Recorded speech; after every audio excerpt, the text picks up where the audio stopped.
Et Dieu créa le vent. L'équipe, j'espère que vous allez bien. La 6ème journée de Ligue 1 se clôture donc sur un choc avec un PSG victorieux. Un Lyon qui repart, certes, bredouille du parc, mais qui a montré de très belles choses à l'image de Paqueta. Dans un scénario cruel, marqué par des décisions arbitrales très contestables. Un fait marquant également. Messi, plus que déçu de la décision de Pochettino de le faire sortir en cours de jeu. Des images qui ont fait énormément parler. On va revenir en globalité sur cette soirée. Juste avant l'équipe, je rappelle que la vidéo du jour est sponsorisée par OneFootball, l'application numéro 1 sur toute l'actualité du ballon rond. Il y a des articles intéressants justement sur le sujet. C'est gratuit donc à dispo en description. Et au passage, comme toujours, vous connaissez la recette, pensez à lâcher votre meilleur pouce bleu pour le soutien, le référencement. On est ensemble, voilà, vraiment merci à tous ceux qui le font et je compte vraiment sur vous pour le coup. On respecte la tradition avec les quelques unes de quotidien sportif tombées ce matin. En France, d'abord, le journal de l'équipe s'est attardé sur l'envol d'Icardi dans les toutes dernières secondes du match pour aller mettre son coup de tête et inscrire le but de la délivrance. Il était absolument ridicule il y a encore quelques jours en Ligue des Champions face à Bruges et cette fois sauveur en championnat face à Lyon.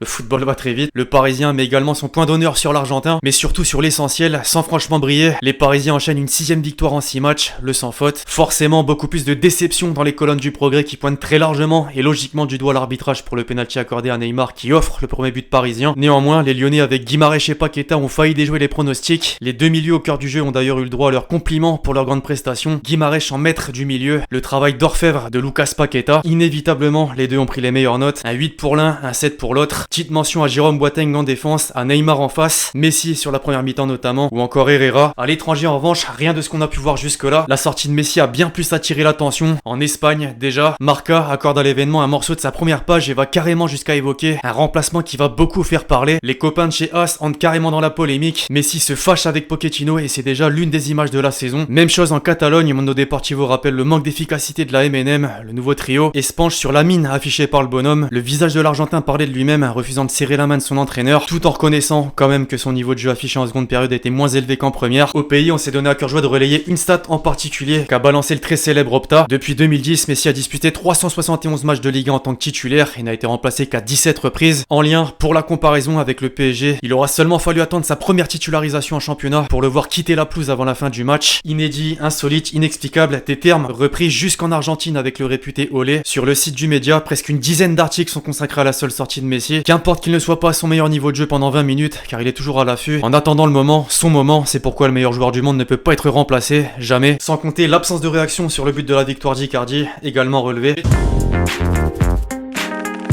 En dehors de tout ce qui a pu se dire et ce qu'on a pu voir à l'instant, Messi a montré des choses intéressantes en première mi-temps, essentiellement comme l'a fait remarquer le Mundo Deportivo. Il a essayé de combiner à la pointe de l'attaque avec Mbappé. Bon, ça a plus marché d'un sens que d'un autre. Messi a délivré 4 passes à Mbappé, moins qu'à Neymar et Di Maria, et Mbappé 5 à Messi, plus qu'à Neymar et Di Maria. Les 3 ou plutôt 4 de devant ont eu un peu de mal à se trouver, ça a pas fait mouche dans le jeu. Léo a eu sa chance sur coup franc, pareil ça passe pas, de peu. Ensuite Neymar le total contraire, c'est-à-dire qu'il était discret en première mi-temps et vraiment présent en seconde. C'est lui qui provoque la faute, certes très douteuse sur le penalty. Il le transforme, j'ai envie de dire, comme d'habitude. Côté lyonnais maintenant, ils ont eu le droit à leurs éloges mérités. Guimarães d'abord, il s'est montré comme toujours, j'ai envie de dire, efficace dans les longs ballons. En atteste cette map en comparaison avec les autres joueurs. Défensivement, en un mot, il a été impérial. Un total de 9 tacles réussis, 2 belles interceptions devant sa défense. En bref, il était partout. L'homme du match ensuite, Paqueta. Quand t'es validé par Titi Henry, t'as tout gagné. Son commentaire sur Prime Video, je cite: parlons de Paqueta s'il vous plaît, il a tout fait. Même quand il a eu des crampes, il s'est tiré tout seul. J'ai rarement vu un tel numéro 10. Pas pour son numéro, mais pour son positionnement. Pour moi, c'est l'homme du match. On pourrait clairement s'arrêter là-dessus, mais on va quand même rappeler qu'il a le record de dribbles réussis et de tacles réussis au cours du match. Sa technique et son intelligence de jeu a fait beaucoup de mal aux Parisiens. En plus, il est récompensé par l'ouverture du score. Coup de chapeau, voilà, rien à dire. Dans mes flops, désormais, je pense qu'on va tous s'accorder sur des points sensibles. En premier lieu, celui qui remplaçait Hakimi pour le laisser hors pot. Kehrer, c'est pas nouveau sur son côté, il est très souvent limité. Dès le début du match, il se faisait déposer par le crochet de Toko Ekambi. Il laisse d'ailleurs trop d'espace à ce dernier au début de la seconde période qui peut servir Paqueta pour l'ouverture du score lyonnaise. Un joueur qui déçoit vraiment. À cette liste, je peux inclure Idrissa Gueye qui a été très en difficulté face au milieu de terrain de l'Olympique lyonnais. Il a perdu beaucoup trop de duels, 5 précisément sur 14 gagnés. Pour le reste, c'était plutôt propre, notamment dans les transmissions. Enfin, un dernier en face, j'hésitais entre Slimani et Shaqiri. Je penche malheureusement pour l'Algérien. Il a touché très peu de ballons, 27 au total. Et le comble pour un attaquant, il a pas pu tirer une seule fois au but. Un match frustrant malgré quand même les quelques efforts défensifs. C'est pas ce qu'on lui demande.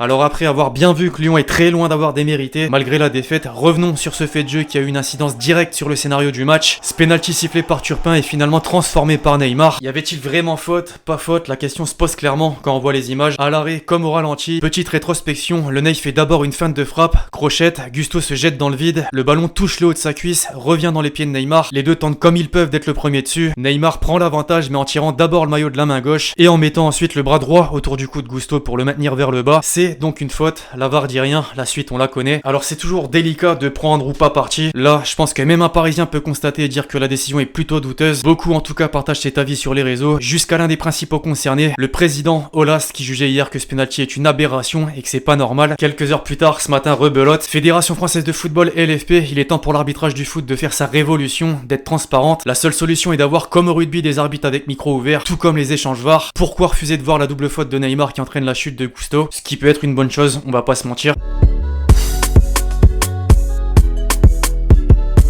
Bon, on a bien compris qu'il l'avait mauvaise à juste titre à cause de l'arbitrage, mais Jean Mich a quand même su tirer des conclusions. Les joueurs ne méritaient pas de perdre, on va être revanchard, il faut capitaliser sur ce match pour se relancer, c'est de bonnes bases pour la suite. Pareil pour le coach Peter Bosz, on mérite pas de perdre aujourd'hui, on a fait un très bon match, on a joué avec beaucoup de courage, on a bien joué, c'est dur pour Gusto, c'est une faute de Neymar, on doit garder le positif, je suis fier de mes joueurs. En parlant de fierté, tiens, les Parisiens peuvent en avoir avec cette ambiance, cette ferveur montrée hier au parc.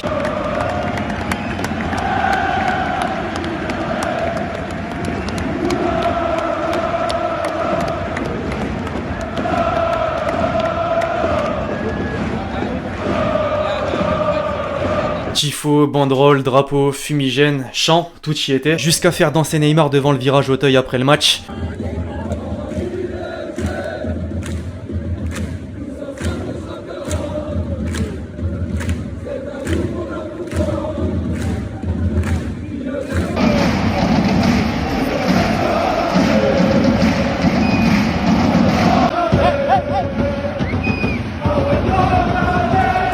Après ça, le Brésilien a même lâché quelques mots au micro de Prime Video pour leur faire plaisir justement. C'est la première fois que je joue dans un Parc des Princes rempli de nouveaux. Je suis très content d'avoir nos supporters, leur soutien, eux qui crient le nom des joueurs, on doit continuer. Messi d'ailleurs a été acclamé comme il se doit pour sa première à domicile.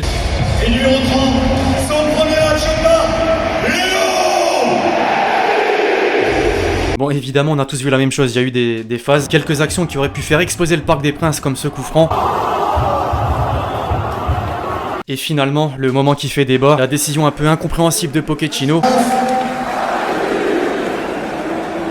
Alors on a vu le vent de Messi, mais aussi cette réaction lunaire sur le banc, même Paredes comprend pas. L'entraîneur devait rendre des comptes, ça a été rapidement chose faite. On doit faire des choix dans le groupe, puis dans le match, en pensant au meilleur pour l'équipe et pour chaque joueur. Parfois les décisions sont positives ou non, ça peut plaire ou non, on a compris qui était dans quel camp. Thierry Henry, encore lui, s'est exprimé sur le sujet. La sortie de Messi, surpris? Non, pas vraiment, ça me surprend pas. Il voulait peut-être pas sortir, on sait pas ce qu'ils se disent. Ne commençons pas la polémique, il faut un temps d'adaptation même pour le meilleur joueur du monde. Moi j'ai peut-être une réponse, ou plutôt un journaliste a peut-être une réponse. Messi avait apparemment un problème à la cuisse, mais il souhaitait juste rester sur le terrain. Pochettino a finalement voulu prendre aucun risque. La suite, on la connaît. Voilà, bon, faut pas donner trop d'importance à ça. Léo peut se consoler avec la présence du Premier ministre hier au parc, ou pas. Ça me fume, c'est lunaire. Alors la photo avec Messi, mais aussi avec le Ney et Mbappé. Sacré castex.